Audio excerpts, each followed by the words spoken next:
खौफ में Israel, Iran का एटम बम तैयार।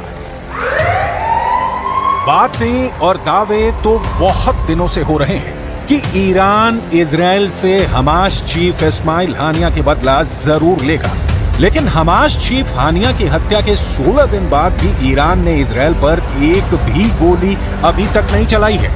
आखिर ईरान इतना ज्यादा वक्त इजराइल पर हमला करने में क्यों लगा रहा है?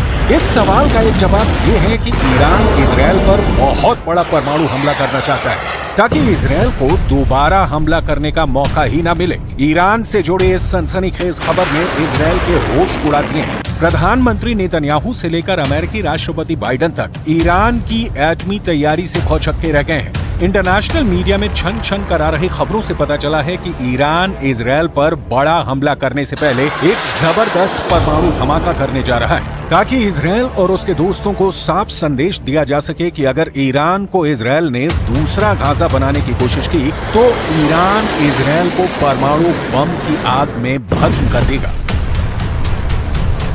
जरा देखिए ईरान के परमाणु हमले को लेकर क्या तैयारियां चल रही हैं।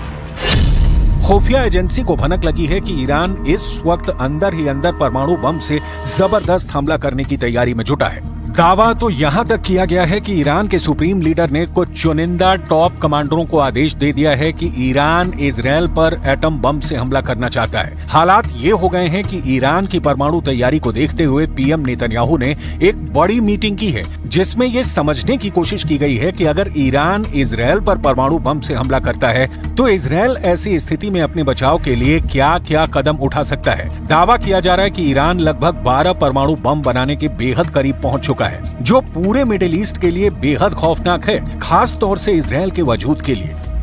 ईरान अपने बेहतरीन ड्रोन और मिसाइलों के लिए मशहूर है। दावा किया जाता है कि ईरान के पास लगभग 48 से ज्यादा ऐसे बंकर हैं जिसमें घातक मिसाइलें मौजूद हैं। दिक्कत यह है कि ईरान से इजराइल के बीच की दूरी 1700 से 2000 किलोमीटर तक है। ऐसे में इजराइल के पास एक ही रास्ता है कि उसे इजराइल पर हमला करने के लिए ऐसी मिसाइलें मिले जो इजराइल को एक ही हमले में दबा करके रख दे। इसी जरूरत को ध्यान में रखकर ईरान ने अभी तक इजराइल पर घातक हमला नहीं किया है, क्योंकि चीन और रूस ने ईरान को बड़े हमला करने से पहले पूरी तैयारी करने को कहा है। खास तौर से ईरान को 2000 किलोमीटर तक मार करने वाली ऐसी मिसाइलों से रूस और चीन लैस करना चाहते हैं जो इजराइल को बचने का मौका ही ना दे। यानी ईरान की राजधानी तेहरान से इजराइल के तेल अवीव पर सीधा और बड़ा हमला राष्ट्रपति पुतिन, राष्ट्रपति शी जिनपिंग, ईरान के supreme leader Ayatollah Ali Khamenei को साफ संदेश दे चुके हैं कि रूस और चीन आखिरी दम तक ईरान के साथ हैं।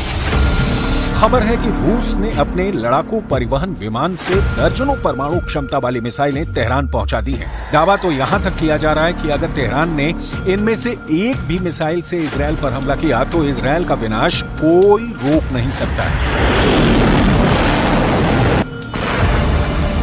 We are looking on this Iranian network that put a deadly explosive inside Israel, and we will act against the Iranian terror wherever it is. We will not expect, we will not get any Iranian explosive devices here and not do anything.